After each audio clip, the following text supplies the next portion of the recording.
What is that? Come brush with my teeth with me real quick before we do this.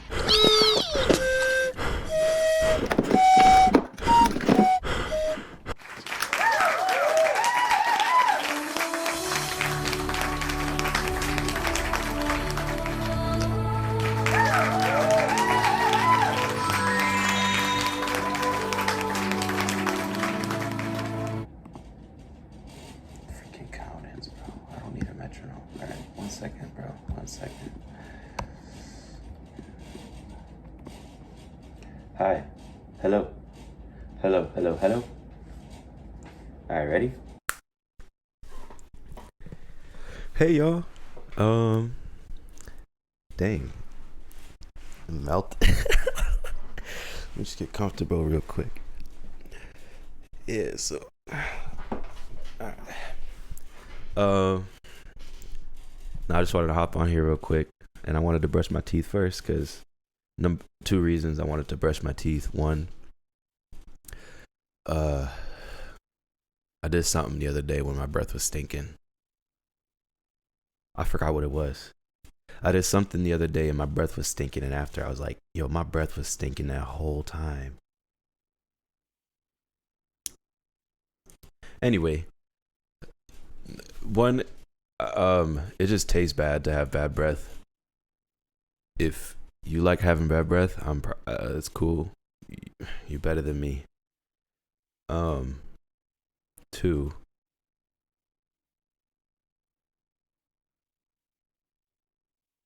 anyway, I made myself some coffee and I put it in a mason jar. I made it with a French press, and it's vanilla and brown sugar in there.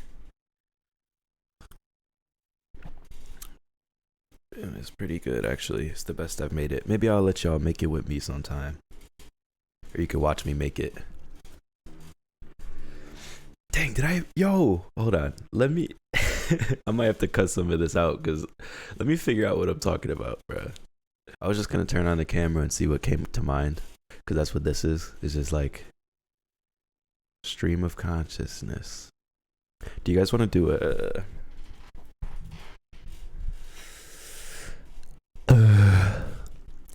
sketchbook tour? No. Maybe someday. It's right here. I keep it handy. Here's my pen. That's what I was gonna go into. I was gonna talk about. I wanted to turn the camera on today to see if I want to know if podcasting is like a muscle, where as long as you're consistent, maybe you'll have easier access to things to talk about, or whether or not I should just wait for inspiration to strike. That's a theme in a lot of different places in my life, so it's interesting. This, like, who's right? Is it nature versus nurture? That's a big debate. Naturally, if I'm going the nature route, I'll just wait around until I'm like, ooh, I want to talk about this, and just wait for stuff to come around to talk about. Or nurture, you tend to your craft even when you don't feel like it, and you hope that it gets stronger from your care. I think I'm pretty nurturing, but a lot of things also come natural to me. Maybe it feels natural. Maybe you can nurture something until it becomes nature. I don't think they're so different. A lot of people assume that I'm very talented. Things just come easy to me. Some things do. Like money. I don't have a lot of it, but it usually comes in at the right time when I need it. And I usually don't have to do too much for it. But the trade-off for that is I usually don't have a lot of extra money. I'm good with what I need. Like, bro, I can make coffee daily if I need to. That's cool, bro. And I don't even pay for it. Money hasn't never been that important to me, because I've been happy without it. You know, I had a whole childhood with no money, and you want me to invalidate the happiness of my childhood because we lacked an abundance of fundance. But we had a lot of fun, man. Just playing basketball. Just being outside playing tag. Just going to the mall with friends and window shopping. Just walking, bro. We used to just walk around the city. That's free. Go to the park. That's free. Paint in the park. Oh, I can't buy a canvas. Okay. I used to ground up rocks into a powder and finger paint the sidewalk with it. Or there's certain rocks that make a white streak when you slide them on the concrete. I used to draw with those, bro, when we didn't have chalk. There's always a way. You know, money. What does money do? I don't know. It just gets you like a different.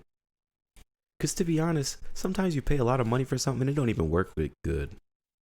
Like the cheaper stuff sometimes works better. Sometimes the free stuff is just overall more efficient and better. And I would try to think of an example of that, but that just seems like a very intricate subject because I already forgot it. The moment passed. But nah, I've always been able to appreciate things in life that don't cost money. And so it used to confuse me why people chase it so much. It's like you just chase the number in your bank account. And then most of the people that like, they do start to get the money and then they're afraid because I got it now and now I don't want to lose it. And so I'm not going to spend it. And now you're in the same place as me, bro. It don't matter if I have $5 or 500 in my account or 500,000. The difference between you and I is I'm still going to spend that $5 on an ice cream cone. And guess what? One of us has an ice cream cone and one of us has $500,000. One of us has the idea that we can have whatever we want. And one of us has a tummy ache in 5 to 6 hours. We've already gone for 9 minutes. I know most of it. I didn't have much of a topic, so I don't know. Maybe we'll just maybe I'll like get more into the editing. Maybe I'll do some more chopping. I kind of liked how the last video turned out when I chopped it up more. I was picturing this to be more like natural and all this space and stuff, but there's a lot of space in this one. I might cut down some. I do like the idea of there being breathing room though, and just time for me to think about what I said, for you to think about what I said. And this feels different than me talking to myself because I put the intention out when I turn this on and I say, hey, you guys, we're going to talk about this. Because some people, 8 people watched my video. It's been like 12 hours since it came out. That's pretty good, bro. I'm not even going to lie. Like 8 people took, I don't know how long they watched it. They don't tell you that much, but I wouldn't be mad if there was 8 people next to me just listening to me talk for 10 minutes. What else could I ask for? It's not like I'm asking for 100,000 people to listen to me. I think I want to approach what makes me feel like I'm approaching this differently. Whatever this is. I see social media as a platform for yourself. It's your space to make how you want. And to think that there's rules to what you should and shouldn't do, or things that do look cool or not cool, especially on your own personal social media platforms. Like YouTube is my own personal. This YouTube channel is my personal YouTube channel. And along the way, it got turned into an artist channel because I put out 2 songs that I made in my room. I put out 2 songs that I made in my room, and that was enough for me to become an official artist channel. I guess I'm an official artist. I be creating, but I don't put much of it out, and that's my goal. I just want to put more of myself out there. 2 reasons for that. 1, deep down inside, it'd be nice to, what a dream, right? To just be able to do your own thing and then get paid for it or something. Another thing is because I've been really getting to know myself, and I kind of like, what I've been finding. And so I've been excited to present myself. Not in a way that needs validation, but just in a way to say yo, man, I think you're pretty cool. Like, maybe other people will think the same. And, whatever. Doesn't even matter. But this is my You're basically in my room. I mean, you are in my room. You're in my bedroom. For me to have to put on an act in my own bedroom, no, I don't want to do that. So I'm just talking to y'all straight. And maybe that means I speak nonsense sometimes, and maybe that means I do come in with my breath stanking, because I did just roll out of bed and start recording this. That's why I think my gears are warming up. This is good coffee. This is the best that came out from the French press. And I brushed my teeth. And the coffee, I think coffee makes your teeth yellow a little bit or something. It's not even that I have the energy or I'm not feeling inspired to record a podcast right now, but this is a test to see if I can make something out of nothing. And I've done that so many times before in my life, but I just love to climb hills and collect hills. How many hills have I climbed? A lot. So I'm just going on to the next thing, I guess. Can we make a podcast for no reason? And maybe none of this will get posted, but that's all right. Maybe I'll do another one later when I'm feeling more awake and inspired. Maybe I said some good things already. Maybe I've said enough. We were talking about money earlier. We talked about, so that's the thing with my lifestyle right now. I'm not even really in control of it in a good way. I'm not trying to be too controlling over my circumstances, because I know I'm okay with anything. So it's just interesting. It's like, where are we gonna go? I'm just kind of flowing, doing literally whatever I want to do. I've been doing. It's been great. Whatever I've put my mind to, I've just done. And for me to be able to even acknowledge that and say something like that out loud, it is a testament to the work that I've put in. That was a little fart there. I don't know if it got picked up. A little toot. It's a testament to the amount I've learned. And what I've learned is that I know nothing, so I may as well act a fool. There's levels to everything, man. And each level you climb, you just learn there's more and more to learn. Each level just reveals more levels. You know what I mean? Like Candy Crush? Yeah, there's just always another place to go. That's why, it doesn't matter what you do in life. There's always a way to progress.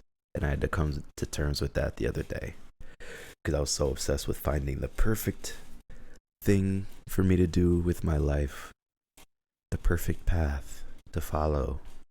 Is it music? Is it psychology? Is it music again? Is it swimming? Dude, I graduated high school and I had offered to swim at a school that I almost considered in Colorado. Imagine how I became a college swimmer in Colorado. I could have done that, because I built myself up from not knowing how to swim to being pretty cool, pretty quick. And I got a couple of awards from it in high school. And I bring that up because I was never expecting. It's not like I was 6 years old, I need to take swimming lessons and I love swimming. I'm a fish. I'm a dolphin. I was just a kid who grew up liking to swim. I barely know how to doggy paddle. And in 10th grade, one of my boys was like, yo, swim team is the move. Everyone's doing it.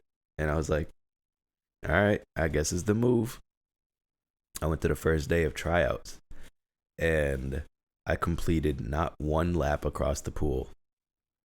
I kept grabbing the wall, grabbing the buoys. I almost drowned a couple times. I don't float naturally, so it was difficult to figure out how to stay above the water, especially when the water's deep. That's another thing they don't tell you about high school swimming. Okay, that water is 12 feet or something. I'm only 5 feet and 8. That's 2 of me and more. You know what I mean? That's scary, bro. Because if I get back to the bottom and I don't know how to get back up, what if you know what I'm saying? And I know how hard it is to save someone. Because I ended up learning, first of all, let me get back. I didn't know how to swim for tryouts. And my mom picked me up from practice and I said, Mom, what did I get myself into? Honest That's what I said. I said, Mom, I don't know what I got myself into. It was so hard. And I don't know who told me to. I don't know who told me to go to a second day, but I definitely didn't want to. Maybe it was my boys. They were like, "Yo, come back," but I kept going, bro. I kept showing up, man. I hated it for a little while. The only thing that kept me going was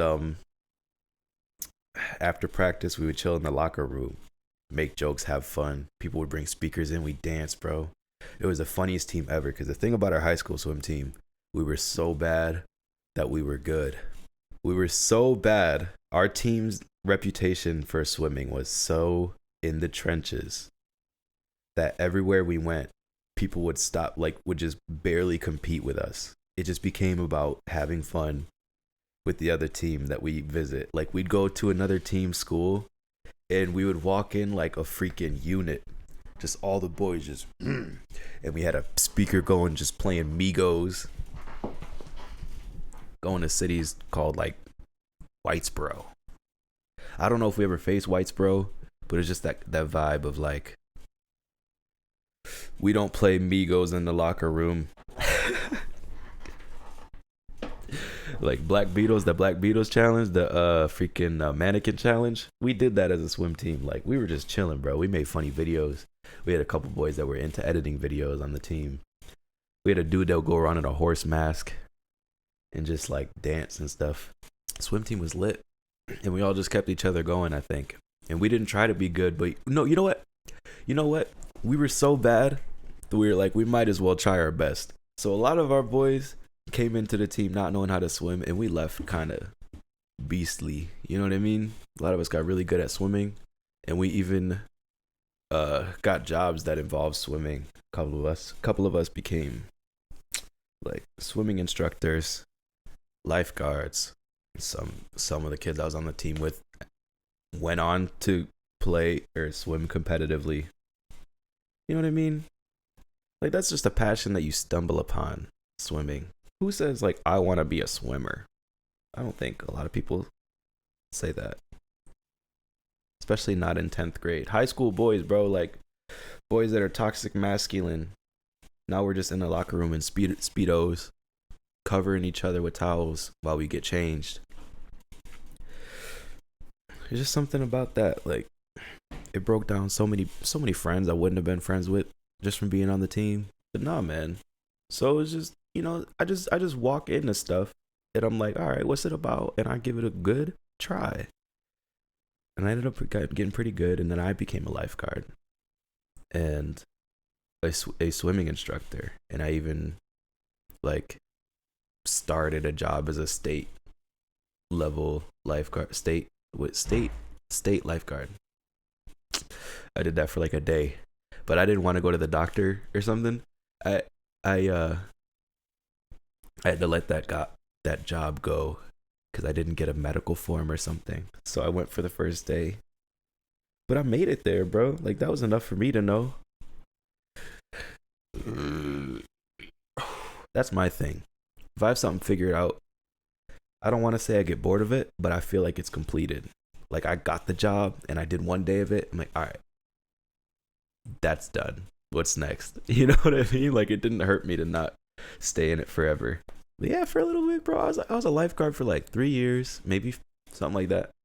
3 years of lifeguarding. I was swimming instructor. I was in the water like with babies, anywhere from age like 1 to 12, teaching kids different levels of swimming. I wasn't even certified in swimming instructing, but the place where I worked at, it was just so short staffed because no one goes for swimming careers. That's just not, especially not where I'm from. So they were like, yo, we're short today. Do you want to get in the water with the kids? Yeah. And it went well. And I was really nervous at first, but then like I had been there over a year or something. And then all of a sudden I was being assigned to work with, to like actually instruct, I think it was level 3 or 4 of swimming. So it's kids who can swim on their own. You don't even got to get in with them unless they're drowning or something. Like, they're just doing drills now and just becoming stronger swimmers. So it's good. I wasn't like leading babies by myself. That would be dangerous. I did co-lead babies one time, which was so fun, dude. But it was so nasty because they had these freaking rubber toys, these like rubber ducks and stuff, and it had a hole in the bottom so it was hollow. You could, and these things were so nasty, and they would use them every single day. And I even complained about them once because it hurt my heart, man. Around these, I don't mean to expose them. I won't mention it where I worked or anything, but bro, like when I tell you it's like the water is blue, but the inside of the ducks were green. You know what I mean? Just nasty. And babies, they put anything in their mouth. So just put that together on your own time. And these toys are brought out daily, cycled through so many groups of kids, babies, parents, just kids squirting the water in their own mouth, and just parents just squirting the water at their babies in the face and the eyeballs, and just straight mold. Maybe it was algae. Would that make it better?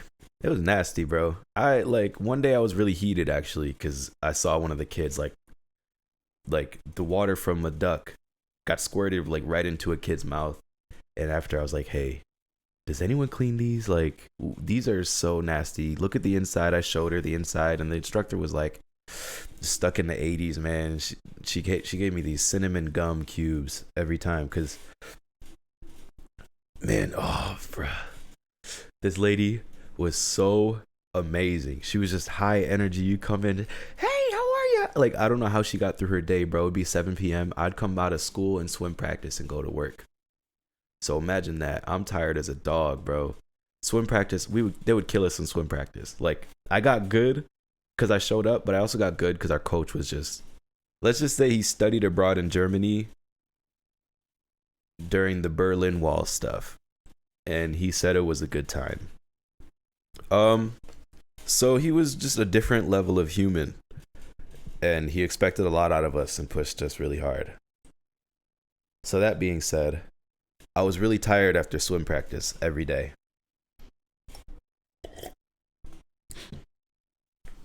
And then I would go to my job as a lifeguard at that time, and it was for like water Zumba, aqua Zumba, and water aerobics.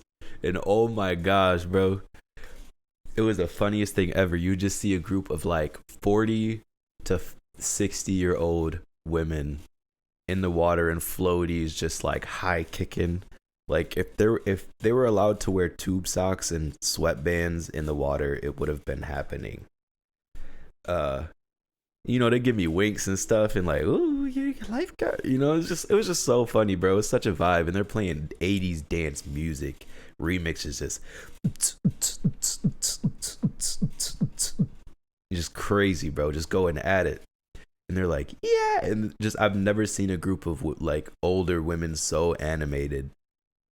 Usually when they look at me, they get a little shy. But no, they loved me in there. But so I'd be tired as a dog in this chair, and the instructor lady would see that I was nodding off because I would like, you know, whatever. I'm a lifeguard. I'm supposed to watch over and protect and stuff. But at the same time, I'm like 17 and I just want money for gas.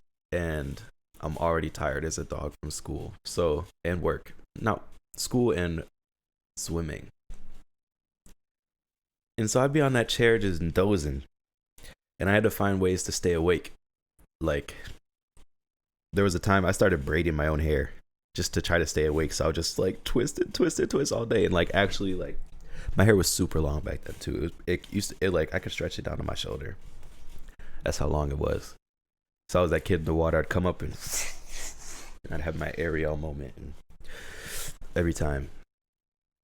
That's why I kept it long for a little while. I just loved shaking the water out of my hair. Cause I was a swimmer, man. Everyone knew I was a swimmer. Like, I loved it. But yeah, man. So she would see me dozing off, bro, and I would get like taps on my toe, cause I'm sitting above the water, so the most they can reach is like my knee if they really went for it. So they try to get my attention. I just get little taps on my feet and stuff. And I'm like, oh shoot, let me stay awake. And they're like, oh, it's okay, honey. You just need to stay awake on the chair. And I'm like, okay, thank you. And at that point, I was so in my role, like I felt actually bad for falling asleep at that job. So that was enough to like adrenaline rush. Like, oh, they caught me sleeping. Let me not sleep anymore. Yeah, so the ladies would come wake me up, and then the instructor, who's just like, yeah, everybody, let's go. Just every day, bro. She never lost energy, and she would come by with cinnamon gum in cube form, and she would give it to me. She'd give me 2 pieces, and I chew it, and it was spicy. Cause I can handle a little bit of spice now, but back then, like Frank's Red Hot, sparingly. So that spice kept me awake. The cinnamon gum, it tasted good too. And you know what? I tried not to get used to her giving me gum because I started to depend on it a little bit. Like I would come in and be like looking around for the container of gum, because I knew I was gonna be tired every time I went in. So I would go in tired as a mug, like, yo, you got that stuff? You got the cinnamon gum? Let me get some of that cinnamon gum. And one time I actually did ask for it. And that's when I knew it was just too much. It's like, you know what? If I'm at the point where I'm asking for it, maybe I should just buy my own. She was a cinnamon gum plug. But you know what? She understood it, though. That used to be my life, bro. I'd wake up, go to school by 7:40. I'd be in swim practice till about 6:30. And then I work 7 to 9. And then go home. So I'd be out of the house from about 7 a.m. to like 9 p.m. at the least. And oh my gosh, if my friends wanted to do something, I would join them for that. Because I was, I love to be out. Like, there'd be times I would have to go from work to like wherever the moves are for the day. I was having some long days in high school, bro. I was never home. And then by the time I would get home, I didn't have a lot of money for food and stuff because I had gas. I had like things to pay for. So I never had too much extra money. So I'd get home and have to cook. And I tell you, I would have the biggest meal on earth. Like I would just eat like a king every day. But it's just the cheap food, like I would make like 3 pancakes the size of the plate. And we're talking the big plate. So I would make them the size of the plate. 3 pancakes, 4 eggs scrambled with cheese. And then like they have like the boxes of the brown and serve sausage. Half a box of it. So I don't know how many's in. Say maybe there's like 12 sausages in the brown and serve pack. And they're just little frozen sausages. But say there's 12. I take down 6 of them junks, 4 eggs with cheese, 3 full-size pancakes, butter, syrup, all that stuff. Daily. That was a daily meal. And that was just dinner. And I would take it down in like 10 minutes. And I did eat a little bit through the day. I'd have school lunch and stuff. But like that meal after practice was different. I kind of miss it.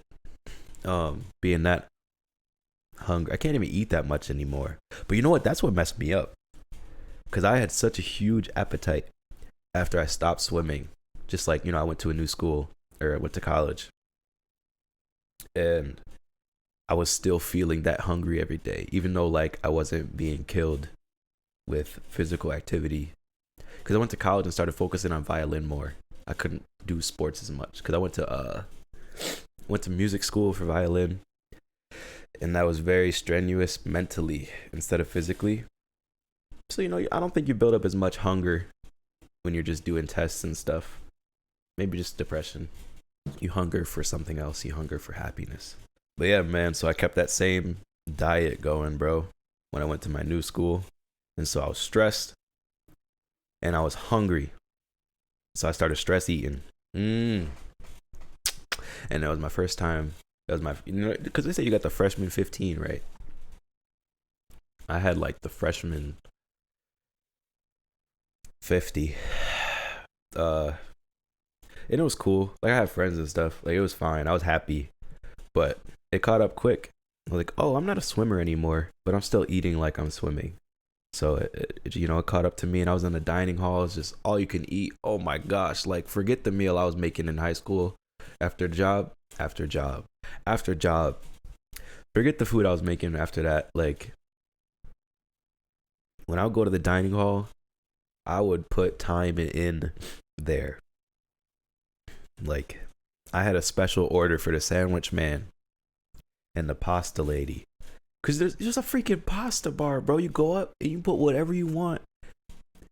And they just make it in front of you. Any sauce, you can mix the sauces, bro. I was making cheese tortellini with Alfredo pesto with chicken and spinach and, whatever else, bro. Ugh. It was so good. And that was only one of my plates. So a whole plate of just perfect customized pasta how I like it, bro. And she would be ready to make it when I came up. And it was all right. It was all right. It was all right. I went to school in the middle of nowhere. So the food was actually pretty good. But then you go to the sandwich dude, and he's a panini guy. So he puts my junk in the panini. And so I have a bowl of pasta, bro. I have panini. And then they have burgers, hot dogs, and stuff. I tear it up, bro. They have fried chicken, mac and cheese, mashed potatoes, gravy. Every day they served that. They had a whole chicken corner, bro. And it's a dining hall, so it's all you can eat. You could just go up and get what you want. So it's fried chicken, mac and cheese, mashed potatoes, gravy, bro. They have special. They have anyway. So yeah, that all caught up to me quick. You know what I'm saying? And then I started being like weird. Started feeling weird about that a little bit. So there's like something stuck between my mouth and my nose, and I don't know which one I wanted to come out of. It's phlegmy. Yeah, man. I lost my train of thought talking about food, bro. I love food so much. That's why it broke my heart when I had to start controlling how I ate. It broke my heart, man. Yo, I got a comment last month. I literally almost cried. Someone came up to me and said, "You're not much of a foodie, are you?" I almost had like a reaction, and I had to calm myself down and realize like this was just an acquaintance. They didn't know. But I was like, I was ready to die. Like, I am a foodie. You know what I'm saying? You don't even know what you're talking about. I love food. Like, oh man, I love food so much. That was one of my biggest comforts growing up, because we didn't have money and stuff, so we were A1 in the kitchen. My whole family's A1 in the kitchen. That's how we show love. Sunday dinners, ordering good food, making sure everybody loves the food they have, and good times as much as they want of it. You go to the grandparents' house, you can get seconds, thirds. They had a candy bowl. They had a candy jar, bro. And it was just like, like a big tub with a top you might get for like cheese balls. Or like pretzel sticks, excuse me. It would be that, just full of miniature, and it was the good candy, man. It was chocolate, bro. Snickers, Twix, Kit Kats, Milky Ways, 100 grams, bro. Baby Ruth's, Butterfingers. I don't know if I said Twix, but it's my favorite, so I'll say it again. Hershey's dark chocolate, Mr. Good bars, bro. Just all in here, just mixed up like chocolate. No fillers, no Smarties. Who's messing with Smarties? There's no Smarties in sight, bro. Like, my grandparents had the candy on deck. They had M&M dispensers. They had bro, and we were kids in this house, and you go up to the M&M man and shake his hand. You pull his hand down, and he dispense M&Ms on his other hand. You pull it like a slot machine. Instead of coins, it's just M&Ms that comes out, and you don't even have to win. It just comes out every time. You know what I'm saying? So it's like, bro, don't tell me I'm not a foodie. And that just really hurt my feelings. And that's just candy. Anyway, I love food so much. And so I hope to everyone who has seen that, I don't know. I just want you to know I love food so much. And it's like, wherever I go, I judge places by how good their food is. I don't care about nothing else. And due to money and just trying to get back on track after being at that first school, and like, you know, stress eating and stuff. Like, bro, I'm sorry that I started stress eating. That don't mean I don't love food, bro. That just means I love it a little too much and it's a little too comforting. So I had to control it a bit. But I'm in a good spot now where like I got myself under control. So I've been eating how I want to. And I'll just work out and stuff and take care of it. It's nothing too serious. I still enjoy the food just the same. It was more about portion control, honestly. Because like, okay, if I had 1 pancake, 2 eggs, and 2 sausages, that's not a bad meal. But it's the fact I was having 3 pancakes, 4 eggs, and 6 sausages. You know what I mean? So I get full quicker, if anything. But I'm still eating the best food in the world, so I'm still a foodie. I'll never say no to some. That's not true, actually. I've said no to some food, I'm sure. I'm trying to think of an example, though, and I can't. Even food that looks sketch, I'll give it a bite. I got fed a dog treat the other day. I took a bite. I didn't know it was a dog treat, though, but it did look sketch. I went to these people's house, and this girl came up to me. She's like, "Oh, do you want this cookie I just bought from this bakery? Oh, it's so good." And I knew it was a little sus, because I'm like, I've been here for an hour. Why are you suddenly offering me this? You know what I'm saying? I've been here for 2 hours, maybe. She brought it out, and she's giggling, and just way too excited to give it to me. And at this point, I didn't know why. I was like, oh, she must really be passionate about baked goods. Some people are. I would have believed it. I'm passionate about a lot of things, so I don't judge people what they're passionate on. Like, maybe this is her favorite bakery. And she was so excited for me to try her favorite cookie from this bakery. I was mistaken though, because I was like, "Oh, let me try it." And they're looking at me and they're like, "Oh, is he gonna try it?" And I'm like, "Why? Why does it matter this much?" So this is what I did with it, bro. I took the treat, and it was like a little square like this. It was a little square, and it was like all topped up with whipped cream, and there was chocolate on it, bro. There was chocolate drizzle, whipped cream, frosted, bro. It had layers. It was like a fancy cookie, bro. It was fancy. It looked crazy. I was like, like free. I'll never say no to free. I put this thing in my mouth, and he said, "Come on, man. What did you do to this cookie, bro? It's already in my mouth. Are you serious?" So at that point, I was like, all right. Okay, what's happening? In this, we're talking about within a half of a millisecond, all of these thoughts happen. What did they do to this cookie?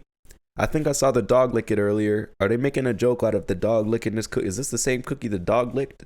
Because I'm like, why wouldn't a dog lick a cookie? That makes sense. The dog licked this cookie for sure. Why is she giggling so much? Is it just that good? Like, she can't be this excited, bro. Anyway, they were like, "Yo, it's a dog treat." I had put the thing in my mouth, but you know what? Something told me not to chew it. So it stayed perfectly intact inside my mouth. And it just kind of sat there for like literally half a second. So it was just kind of like and then I pulled it out perfectly. Like, none of the whipped cream was bent, bro. I got a big mouth, I guess. My lips had closed around the treat, but it was just protected. I'm just a really good eater, I think. I'm professional with it. But anyway, they told me it was a dog treat. Yeah. So I took it out and I handed it back to her, and I made her take it from me. It had been in my mouth and she still took it back. Like, it looked so perfect. It looked like it hadn't been in my mouth. I don't think they realized that it had been fully in my mouth. It was enclosed. So, yeah, she took it back and she was like, "Oh, it's a dog treat." Ha, ha, ha, ha, ha, ha. She probably put it back in the fridge or something, bro. Like, I hope. Like, I don't know. Maybe they didn't see me put it in my mouth. But she took it back as if it was fine, that I had already almost eaten it. And they left, you know, they had a good chuckle. And I was just mad that it wasn't real. I didn't care that it was a dog treat. I was just mad that I couldn't eat it. And the only reason I know I couldn't eat it is because Rachel Ray made dog treats once. And she was like, "We can try it, but don't swallow it." But hers were little steaks. This one was like a little cookie. But Rachel Ray made some dog treats that were the shape of little steaks, and she had people come on her show and chew them up. And she was like, "You could chew it, but don't swallow it." And they're like, "Oh, it actually tastes good. I feel good about feeding this to my dog." And Rachel Ray was like, "Yeah, I would only give your dog good stuff, but you can't eat it though." So whatever, Rachel Ray. But she saved my life that day, bruh. Because I don't think it would kill me, but I don't know how you recover from actually eating the dog treat, just socially. Like, yo, remember when you ate that dog treat? Like, remember when you just chewed it up? You didn't even know the whole time. Like, I could have just went because it was like big too. It was like I would have had to chew for at least a minute, at least 100 chews to get it down. So it's good I didn't go through with that, man. That would have been a long moment to just stay in and just to look back and know that it was wrong. You know what I mean? Like, dang. I chewed for a whole minute and I had no idea. I didn't have to go through that. So in that way, I'm grateful. Things could always be worse. This is a long one, but I have a feeling I'm gonna have to cut out a lot. So that'll just mean more editing time, which has been kind of fun. I was gonna say earlier, I put more cuts to the last video because there's a lot of space in there, a lot of ums and but and all right, and then just nothing after it while I'm still thinking. I take a lot of time to think. I like to be intentional, but I also like to make sure I'm saying what I'm really thinking. So I give my thoughts time to calm down in between thoughts, if that makes sense. But no, I think this was cool. It started really slow. So that's why I think maybe it is like a muscle, this podcasting thing. Because I started, I didn't have a thing to talk about. My mind was empty. And my nose is dripping right now, and that doesn't mean a thing. But I ended up finding some things to talk about that are kind of cool. So, like, even up to halfway through this, maybe I was like, oh, maybe I just won't use this at all. But there were some good stories in there, so I might actually go through and cut this up, put it out.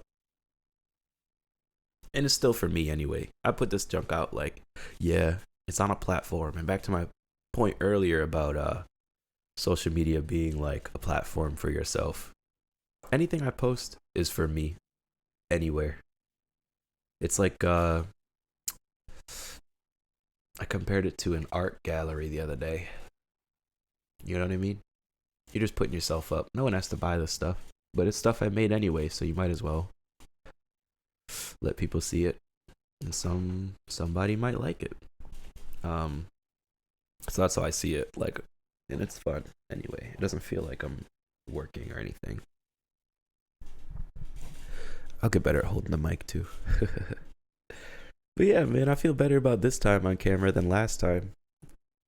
Maybe I'll make sure I have some topics preloaded. I don't want to do that either. Just as it comes to mind, bro. I like it that way. Maybe I'll drink my coffee a little bit more before the next one. Okay. Well, I highly doubt. I won't say I highly doubt, but I would be surprised if anyone makes it this far.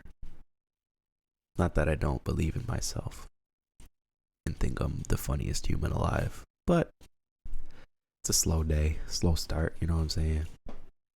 So we'll see. But if you did watch it, thanks. I'll be back soon, possibly. With more vloggy stuff. I like that. It's a little balance, I'll get to like make a vlog, go out and record what I'm doing. And there's probably cooler stuff on the way. I gotta be more confident pulling my camera out.